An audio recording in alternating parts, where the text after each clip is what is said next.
What's good, ladies and gentlemen? Here to give you NFL Week 4 preview. Gonna be an interesting week, still very, very early in the season. Only 4 weeks away from the halfway point. Here at week number 4, we have some good matchups, though. It's not gonna determine everyone's fate because it's so early in the season, but there are some key games in this week's lineup. Now, tonight we have the Eagles traveling to Green Bay to face the Packers. That's going to be tough for the Eagles because the Eagles are going to be shorthanded tonight. They have a good amount of injuries and inactives today, and a lot of them are starters, and because of that, you have to rely on backups. And if you're relying on backups this early in the season against a team like Green Bay, that's not good. So if I were a betting person, and I'm not, but if I was, I would pick Green Bay just solely because the Eagles are so banged up. And of course, that will wrap up Thursday night, and going right into Sunday, we have a very good lineup starting off with the Titans and the Falcons. The Titans coming in at 1-2, Atlanta 1-2. Both these teams need a win. Starting off 1-3 will not be good for either one. They are in Atlanta, and after the Titans' bad display, especially against the Jaguars, it's not over for them, but that certainly wasn't a bright sign of things to come, so I would probably pick Atlanta here. But however, both teams have the same record and essentially play sort of the same. I would say the better quarterback, the better offense is going to go to Atlanta. However, don't count on Tennessee because, once again, this is Atlanta. And, of course, we have the Redskins traveling to New Jersey to face the New York Giants. And, well, let's be honest, the Deadskins are essentially done for, but they are going to get at least 3 to 4 wins, maybe finish 4-12, 5-11 at best probably.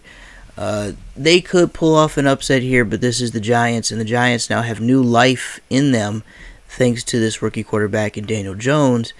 And even though they won due to a missed field goal by a terrible Tampa Bay team, still the Giants are probably going to ride that momentum into this game. The only, I would say, crucial factor for the Giants is that they will not have Saquon Barkley for the next 6 to 8 weeks due to an ankle injury, and because Saquon Barkley won't be active for the next 6 to 8 weeks, the Giants are going to have a bit of an uphill battle, but they should be able to win out against the Redskins. But just keep your eye on that one. And then, of course, we have the Chargers traveling to Miami to face the Dolphins. And, I mean, if you want to talk about teams that are essentially done before the season even started, Miami's one of them. Essentially, of course, everybody's talking about tanking. A lot of people are saying that, they just don't want to try. A lot of the players want to get traded. The coach looks like he regrets taking the job. It's all sorts of disarray in Miami. They might win 1 or 2 games this year. That might be, kind to say, but Chargers are going to win here.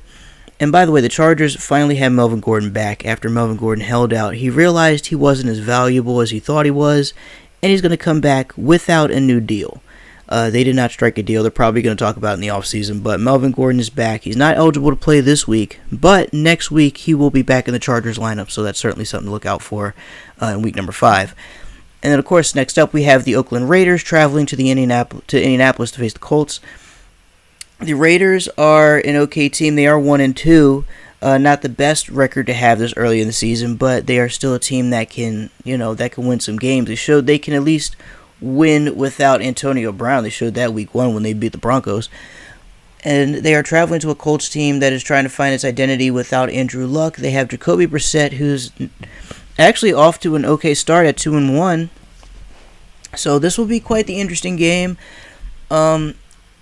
Potential for an upset here. The Raiders could possibly steal one in Indianapolis, but considering it's going to be in the Dome and it's going to be, that crowd's going to be firmly behind the Colts, you can go ahead and pick them here. They're going to rally behind them. They're going to be the underdog all year long. So lean more toward the Colts, but don't be surprised if the Raiders pull off an upset here because the Colts have a habit of choking, especially against bad teams. And now traveling to Houston will be the Carolina Panthers. The Panthers now have their rookie quarterback, Kyle Allen, now starting because Cam Newton is dealing with some ankle injuries. You're talking about Liz Frank, and normally Liz Frank injuries are ones that take players out for multiple games, maybe even a season, if not treated right.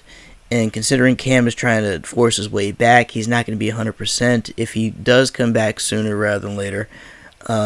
The Panthers did look good last week, though. They did play a bad team, granted, but they still look good. I would pick the Texans in this one just because the Panthers still need to be adjusted to the rookie quarterback. Even with that win, everybody's still leaning on Cam. And I think because their minds can't get past Cam, I think the Panthers are going to drop the ball on this one on the road. And straight off their win against the Ravens, the Kansas City Chiefs will be traveling to Detroit to face the Lions. The Lions are, a sneaky team, but not a team that I would put all my marbles behind, especially against the Kansas City Chiefs. The Chiefs will probably embarrass them at home, if I'm going to be completely honest. If anything, the Lions are capable of making it a good game at least. Like, they're going to try to hang in there with the Chiefs for at least 2 quarters, but I would say by the 4th quarter, they're probably going to choke away the game like they normally do. And then, of course, one of the best 1 o'clock games on the schedule, the Ravens and the Browns. This is going to be interesting because both quarterbacks are highlighted. Lamar Jackson versus Baker Mayfield in Baltimore. And, of course, Cleveland has a pretty good defense. Ravens defense always touted as one of the best, even though this year they are still trying to rebuild themselves. The Ravens could potentially steal one here because the Browns have shown that even though they have a lot of talent, all that talent may not know how to work together. And if they don't know how to work together, it's going to be a long season for them. They're probably going to get some wins down the road, but I don't know if they're going to get one in Baltimore, especially with that atmosphere and that crowd. The Ravens are probably going to be a safe bet here, but it's still going to be a great game nonetheless. Very close, likely going to come down to the final possession. And then, of course, the final 1 o'clock game, another very good game. The Patriots travel to Buffalo to face the Bills. The Bills are surprisingly 3-0, and the Patriots are 3-0. This is essentially for first place in their division. It's still early in the season, only week number 4, but this is still very serious. This is their first meeting, and normally the Bills-Patriots don't have a good rivalry. I mean, they have a rivalry, but they're not too friendly with each other. Every time the Patriots go to Buffalo, usually they're in serious trouble because those fans go after them, the team goes after them. It's pretty rough for the Patriots. But nonetheless, I think this could be this is definitely going to come down maybe to a final possession if the Bills can make it one hell of a game. And I think as a result, I think the Patriots should be able to win. They're going to make it close, but the Bills are going to pull away in the hopefully the Bills pull away in the end, but I think the Patriots are going to win after a close battle. And then, of course, going to our 4 o'clock games, the Buccaneers going to the Rams. The Buccaneers choked away a win against the Giants, considering how bad the kicker is. And even though that offense has potential, that defense is abysmal. They're going to give up too many points to the Rams. Rams will run all over them.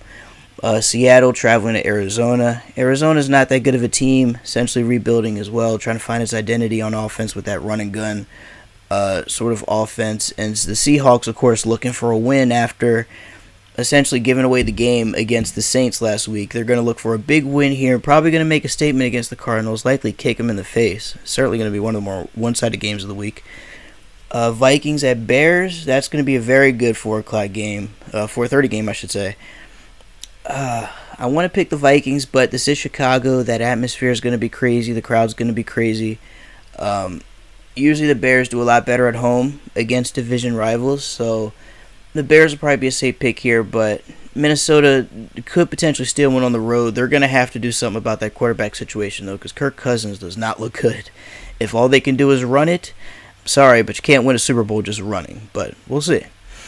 And then, of course, at 4:30, one of the final 4:30 games, we have the Jacksonville Jaguars traveling to Denver to face the Broncos. I mean, the Broncos have looked terrible. They look flat.